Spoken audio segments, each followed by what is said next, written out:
Yoga, I don't know, I maybe thought it was just a stretching exercise, and I didn't really think it was for guys, to be fair. I thought probably that it involved putting your ankle inside your ear or something like that.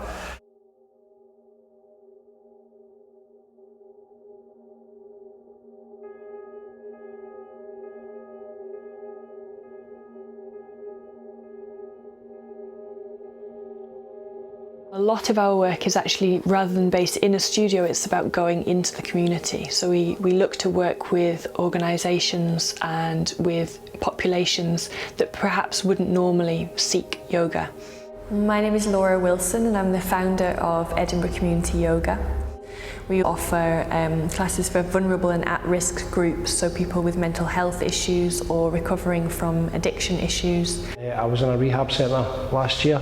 Yourself, you came into the treatment centre, and I look forward to every Saturday when you came in, you know, because I've got a mad racing head, and doing the meditation and the yoga, well, I can control my fast head. I was in a really hard place in my life and I needed to regain focus, and so I decided I would get serious, and that's how I found you.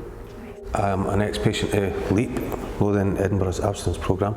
Yoga is involved in some of the relaxation that we have at the weekends there. I've been coming to Edinburgh Community Yoga since the summertime. I find it very beneficial for my mind because I can get quite hyper and it calms me down. I've been involved with the Serenity Cafe for a couple of years since I first got into recovery. The class has been really well pitched. Lorraine's been brilliant at making everybody feel that they can achieve what she wants them to achieve at their own pace. I think, to be honest, it's completely exceeded any expectations that I had. I've been astonished by how connected the people who come to the class already are with their breath, with their bodies. I didn't really have the confidence to go into a kind of mainstream class, so it was nice that it was being offered in a kind of safe place that I was familiar with. The difference that I've noticed with everybody throughout time has been amazing. What's really important to us is that we offer a broad spectrum of different classes that means that everyone can be involved in some form of yoga and meditation. I feel quite included. I am older and I'm quite impressed that sometimes you give 3 ways of doing an exercise. I work with 16 to 25-year-olds who have experienced homelessness, some form of abuse, and that need support with various issues. I don't think my clients at any point say to themselves, I need to just relax. If you're getting caught up by, oh, this is hassling me, this is what I used to do, this and that, this is a relapse trigger, or this is stressing me out, because stress is a huge thing to avoid, then you might want to think, well, wait a minute, what's actually important here? If I breathe and I just think, I'm connected to everyone else that lives, how significant it is that somebody cut me off in that car, or jumped the queue, or that somebody raised their voice, or you think, well, that's nonsense. Throughout my addiction, I always believed that the lies my head made up, and me practicing meditation and yoga, it actually slows my head down, and I can catch that first thought, I can chew it up a wee bit, break it down and say, well, that's not right, What yoga can really do is give you that space on the mat to begin to build your own self-esteem, and to begin to give yourself that sense of being able to rely on yourself. It reminds you what's really important, I think, which is essential. It's for me. It got me through a really hard time in my life, and because of practicing for as long as I did, when I had some challenges in my life, I was able to really be mentally strong and not let my emotions sort of take over. I was a lot more logical and rational with my thought, and I think that has a lot to do with the focus I gained from coming here.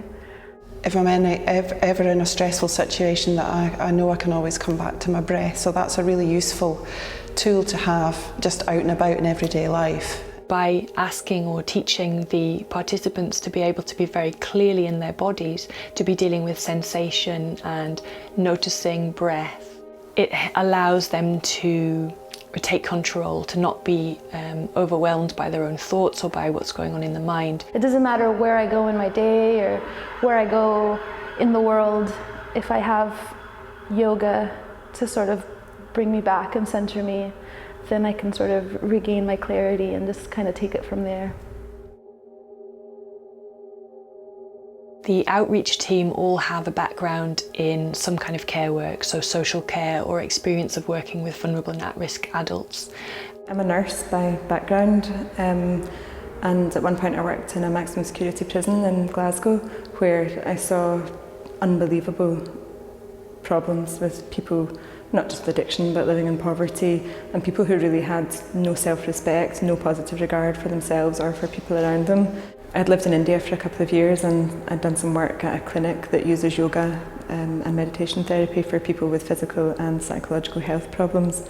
And I started to think, why can't we take this practice and bring it to people in these situations in the UK? Having worked with children and families in the care system, I was keen to bridge that gap between yoga being a middle class and affluent person's activity and actually something that could become more therapeutic. Although we would like to think that yoga is inclusive, I think if you're living in a difficult situation, if you're affected by addiction, if you're living in poverty, it's really, really challenging to get out and find yourself a yoga class. You have to get to the class, you have to pay for the class. Walking into a yoga studio where people are super flexible, or you think people are going to be really flexible, is quite scary. I've been there, I've done it, and I think for people who are living in challenging situations, it's even more difficult. Not only do we have the skills and the experience within yoga, but we also have the skills and the experience to work with vulnerable and marginalised groups. We realise and we recognise that they have specific needs. What's brilliant is that you need no experience. Forget about what you think about yoga and just think, do I want to be happier? Do I want some more peace in my life? Now that's got to be worth an hour and a half of your time to find out, is it not? For me, yoga isn't something to achieve, it's much more a feeling or a philosophy or a lifestyle, and that means that it's open for everyone. I think that yoga has got a lot to offer people in recovery. I think it's very relevant for people who are going into recovery, people who are maintaining a recovery. I think, because there's all forms of recovery in that as well. There's people recovering from depression, and depression is just like the whole trait, say, addiction, to be fair. I think for people with mental health difficulties as well. The clients that are suffering from mental health issues, they don't get a lot of relief from these everyday sort of anxieties and worries. And I really felt that after the yoga session that they seemed so much lighter. I used to suffer from depression and anxiety, and I don't so much anymore. And I really put it down to practicing yoga. One of my clients actually said to me afterwards that she'd felt really safe and sort of at peace. Like, I just wish more organisations would think about something like this. I've been teaching in a psychiatric hospital for about 2 years, a weekly class with members of the population there. The service users at the HIVE are the inpatients at the Royal Edinburgh Hospital. We've got a regular group that come to the yoga every week and really, really enjoy the class.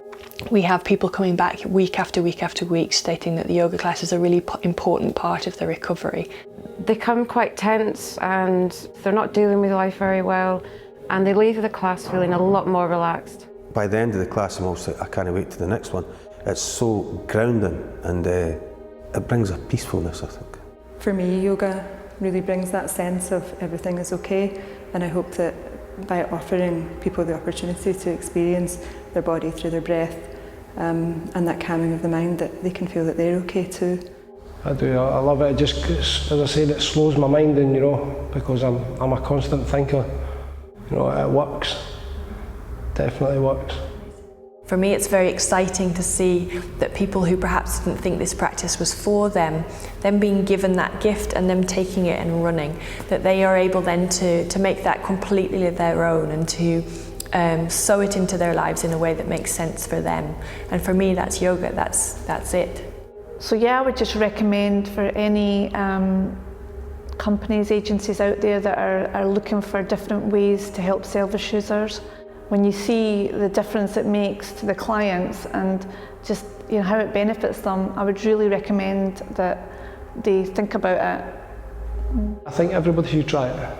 You know, I think everybody should try and just unwind, because it's a busy, life's busy, you know, and your head gets busy, and it's just nice to slow down sometimes.